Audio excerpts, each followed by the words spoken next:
Je m'appelle Nora, j'ai 35 ans, et pendant des années, j'ai cru que dans une famille, la personne qui avait le plus de cœur devait être celle qui faisait le plus de sacrifices. Jusqu'au jour où je suis rentrée chez moi après 4 jours de travail et que j'ai découvert que quelqu'un avait décidé de ma place dans ma propre maison. Ma maison se trouvait à Angers, dans un ancien atelier que j'avais transformé en habitation. Je travaillais comme restauratrice de meubles anciens et j'avais économisé pendant presque 10 ans pour l'acheter. Chaque mur avait été réparé par mes mains. Chaque pièce racontait une période de ma vie. Ce n'était pas simplement un logement. C'était la première chose que personne ne pouvait m'enlever. Dans ma famille, j'étais pourtant connue comme celle qui trouvait toujours une solution. Quand mon père avait eu des difficultés financières, je l'avais aidé.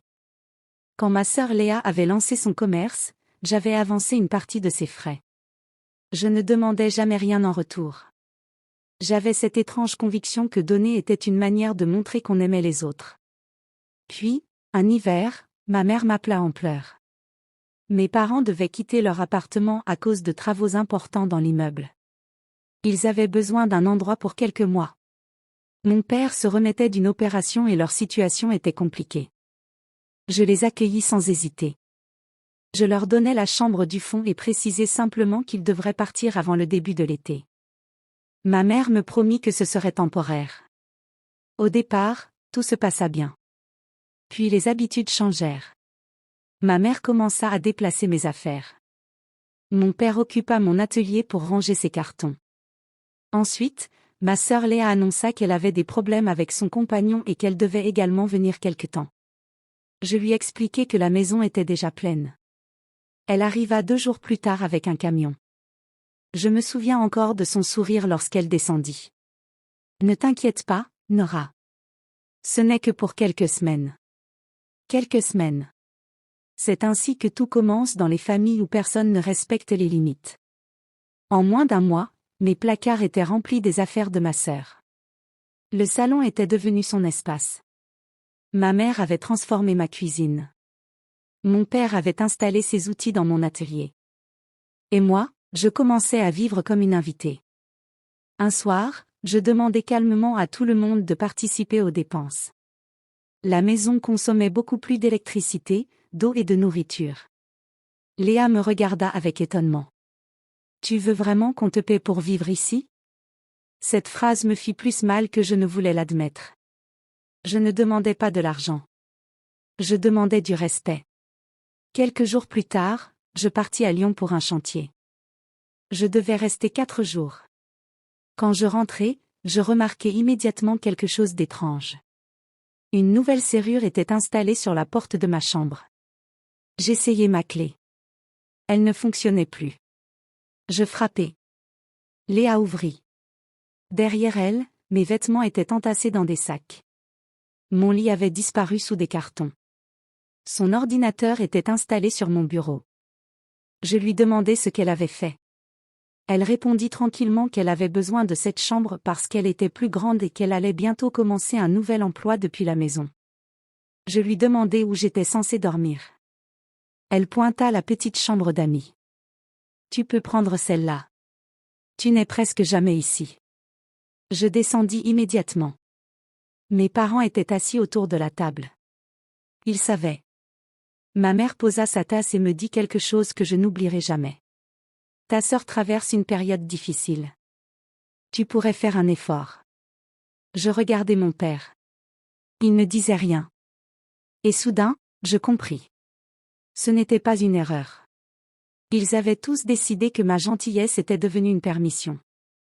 Cette nuit-là, je ne me disputai avec personne. Je pris simplement mon téléphone et appelai une conseillère juridique. Elle m'expliqua que je ne pouvais pas expulser les occupants moi-même. Il fallait suivre une procédure officielle. Cela pouvait prendre du temps, mais mes droits de propriétaire étaient clairs. Avant de commencer, je proposai une dernière solution à ma famille. Mes parents pouvaient rester jusqu'à leur déménagement. Pour Léa, je proposai de payer une partie de sa caution afin qu'elle puisse louer un studio. Je ne demandais qu'une chose, qu'il quitte ma maison. Léa refusa. Puis elle me surprit avec sa propre proposition. Elle voulait rester pendant au moins 2 ans et prétendait qu'elle avait désormais participer à la vie de la maison. Elle alla même jusqu'à me dire que je pourrais lui vendre une petite partie de la propriété. Je la regardais sans répondre. J'avais passé des années à l'aider. Et maintenant, elle voulait une part de ce que j'avais construit. Je dis simplement non. C'était peut-être le mot le plus difficile de toute ma vie. La nouvelle se répandit dans la famille. Les appels commencèrent. On me traitait d'égoïste. Une tante me dit que j'allais regretter d'avoir choisi une maison plutôt que ma famille. Mais personne ne me demanda pourquoi je pleurais chaque soir dans ma voiture avant d'entrer chez moi. Alors je cessai de me justifier. Les démarches commencèrent. Les lettres officielles furent envoyées. Des délais furent fixés. Ma sœur riait encore. Elle disait que je finirais par abandonner. Elle avait 35 ans de souvenirs pour le croire. Elle savait que j'avais toujours cédé. Mais cette fois, quelque chose avait changé. Le jour de l'audience, je tremblais tellement que mes mains étaient glacées. Ma sœur arriva avec plusieurs membres de la famille. Elle expliqua au juge qu'elle était ma sœur, qu'elle traversait une période difficile et que je lui avais permis de vivre là. C'était vrai. Puis le juge me posa plusieurs questions. La maison était-elle à mon nom? Oui. Avais-je signé un contrat lui donnant un droit sur le logement? Non. Avait-elle payé une partie du crédit ou des travaux? Non. Avais-je demandé officiellement qu'elle parte? Oui. Le juge rendit sa décision. Elle devait quitter la maison. Dans le couloir, ma sœur me regarda avec des yeux remplis de colère. Tu viens de détruire notre famille. Je respirai profondément. Puis je lui répondis. Non. J'ai simplement arrêté de la porter toute seule. Elle ne trouva rien à répondre. Quelques jours plus tard, les cartons commencèrent à disparaître. Mes parents partirent les premiers. Mon père resta quelques secondes devant la porte. Il me tendit une petite boîte contenant un vieux tournevis qu'il m'avait offert lorsque j'étais adolescente. Je crois que j'étais toujours considérée comme la plus forte, murmura-t-il. J'ai oublié que les plus fortes ont aussi besoin qu'on les protège. Je ne sais pas quoi répondre. Je le pris simplement dans mes bras. Puis la voiture partit. Ma sœur fut la dernière à quitter les lieux. Lorsqu'elle ferma la porte derrière elle, la maison devint soudain silencieuse. Je montai dans ma chambre. Ma vraie chambre. Il restait des traces sur les murs et quelques rayures sur le parquet. Je m'assis sur mon lit et éclatai en sanglots. Mais cette fois, mes larmes n'étaient pas celles d'une femme qui avait perdu sa famille. C'était celle d'une femme qui venait enfin de se retrouver. Quelques mois plus tard, ma sœur m'envoya un message. Elle avait trouvé un appartement et voulait savoir si nous pouvions recommencer à nous parler. J'ai accepté de la rencontrer. Pas pour lui rendre les clés. Pas pour payer son loyer. Pas pour régler ses problèmes. Simplement pour parler. Nous ne sommes pas redevenus comme avant. Et, honnêtement, je ne le veux plus. J'ai compris que poser une limite ne signifie pas cesser d'aimer quelqu'un. Cela signifie lui montrer jusqu'où son amour peut aller sans détruire le vôtre.